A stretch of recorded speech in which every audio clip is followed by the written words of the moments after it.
قصدنا الكافي وجدنا الكافي بكل الكافي كافنا الكافي ونعم الكافي الحمد لله. Assalamualaikum warahmatullahi wabarakatuh. Seluruh pemirsa yang kami cintai dimanapun Anda berada, pada kesempatan kali ini kami akan menyampaikan informasi yang bermanfaat yang semoga saja menginspirasi aktivitas Anda. Sejak di bangku sekolah dasar, setiap anak di Indonesia telah diperkenalkan tentang sejarah masuknya Islam di Indonesia. Dalam buku-buku pelajaran, biasanya disampaikan bahwa Islam masuk ke Nusantara pada abad ke-13 Masehi yang dibawa oleh pedagang Gujarat yang berasal dari India. Dan menurut buku-buku itu juga, wilayah yang pertama kali didatangi oleh pedagang Gujarat itu adalah Samudra Pasai yang berada di Aceh. Teori Gujarat terbantahkan oleh ditemukannya batu nisan dari Fatimah binti Maimun yang wafat tahun 1082 Masehi yang ditemukan di lerang Gresik. Makam tersebut terdapat di kelompok makam di lerang bersama-sama dengan beberapa makam yang tidak memiliki tahun. Jenis nisan pada makam-makam tersebut seperti yang ditemukan di Campak berisi tulisan yang berupa doa-doa kepada Allah. Bukti lain adalah temuan harta karun kerajaan Tiongkok dan kerajaan Persia dari bangkai kapal karam berusia 1000 tahun di perairan Cirebon, menunjukkan Islam telah ada di Indonesia sebelum abad ke-13 Masehi. Sebagai ganti teori tersebut, diperkenalkanlah teori Mekah. Teori ini menyebutkan bahwa Islam masuk ke Indonesia pada abad ke-7 Masehi yang langsung dibawa pedagang Arab. Teori ini diperkenalkan oleh Buya Hamka, Alwi Shihab, Ahmad Mansur Surya Negara, dan beberapa ahli sejarah lainnya. Menurut teori ini, Islam datang ke Indonesia jauh sebelum datangnya pedagang Gujarat. Islam datang pada abad ke-7 Masehi atau awal abad Hijriah pada masa kekhalifahan Khulafaur Rasyidin. Dan agama Islam langsung diperkenalkan oleh saudagar Mekah, Madinah, dan sekitarnya.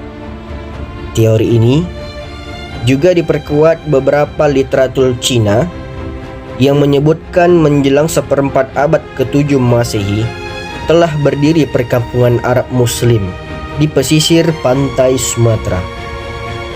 Di perkampungan ini diberitakan orang-orang Arab bermukim dan menikah dengan penduduk lokal.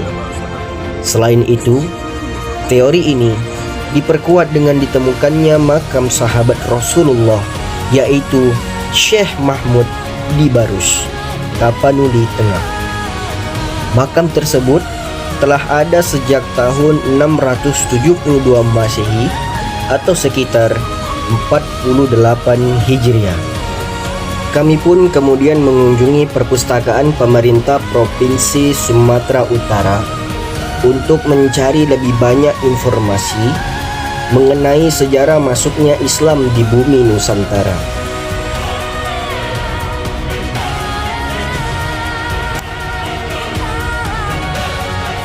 Ada 4 teori yang telah dipaparkan oleh para ahli, yaitu teori Gujarat, teori Mekah, teori Persia, dan teori Cina.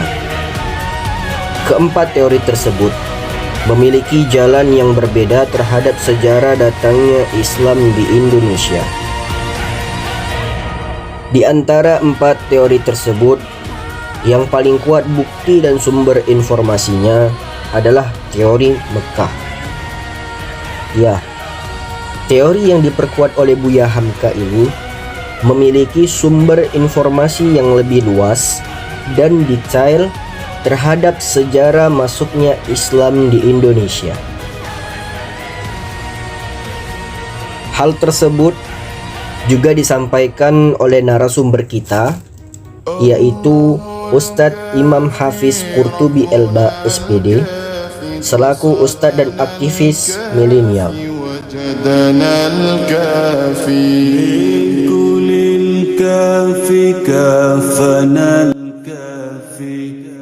Masuknya Islam ke Indonesia ada dengan 4 teori. Bahwasanya Islam masuk ke Indonesia itu yang benar-benar dapat kita lihat itu diantaranya adalah teori Mekah, yang mana teori Mekah mengatakan bahwasanya Islam masuk ke Indonesia pada abad ke-7 Masehi. Nah, 7 Masehi. Dan pernyataan ini ketika itu sependapat dengan guru kita, ya, sejarah mengatakan bahwa guru kita yang bernama Buya Hamka mengatakan bahwasanya ini diperkuat pernyataan ini oleh Buya Hamka, mengatakan bahwasanya Islam datang ke Indonesia pada abad ke-7 sampainya Islam di Indonesia, kemudian mendakwahkan agama Islam menyebar luas sampai ke Barus, ya, bahwasanya di Barus ada kuburan sahabat daripada Rasulullah SAW, dan dituliskan di situ wafatnya sahabat ini pada abad ke-7. Sementara teori Gujarat menyatakan Islam datang ke Indonesia pada tahun 13 Masehi. Maka terbantahkanlah bahwasanya teori Gujarat itu mengatakan tahun Islam datang ke Indonesia tahun 13 Masehi. Sementara dalam teori Mekah yang sependapat dengan Buya Hamka mengatakan Islam datang ke Indonesia pada abad ke-7 Masehi. Terbantahlah teori Gujarat. Ila liqa ma salama. Assalamualaikum warahmatullahi wabarakatuh. Waalaikumsalam warahmatullahi wabarakatuh. Terima kasih Ustaz. Assalamu alaik, assalamu alaik ya Rasulullah, ya Nabi, laka syafa'ah wa hadha matlabi ya Nabi, ya Rasulullah, ya Nabi, laka syafa'ah. Dari paparan tersebut dapat dijelaskan bahwa tersebarnya Islam di Indonesia adalah melalui saluran-saluran sebagai berikut, yaitu yang pertama melalui perdagangan, yang kedua melalui jalur dakwah, yang ketiga melalui jalur perkawinan, yang keempat melalui jalur pendidikan, yang kelima melalui jalur tasawuf dan tarekat, serta yang keenam melalui jalur kesenian. Itulah informasi mengenai masuknya Islam di Indonesia. Semoga informasi tersebut dapat menambah wawasan kita bersama. Kami dari tim yang bertugas mohon maaf atas segala kesalahan dan pamit undur diri. Ilal liqa ma'as salama. Wassalamualaikum warahmatullahi wabarakatuh. رجعتم يا أكرم الخلق ما نقول إن قيل زرتم بما رجعتم يا أكرم الخلق ما نكون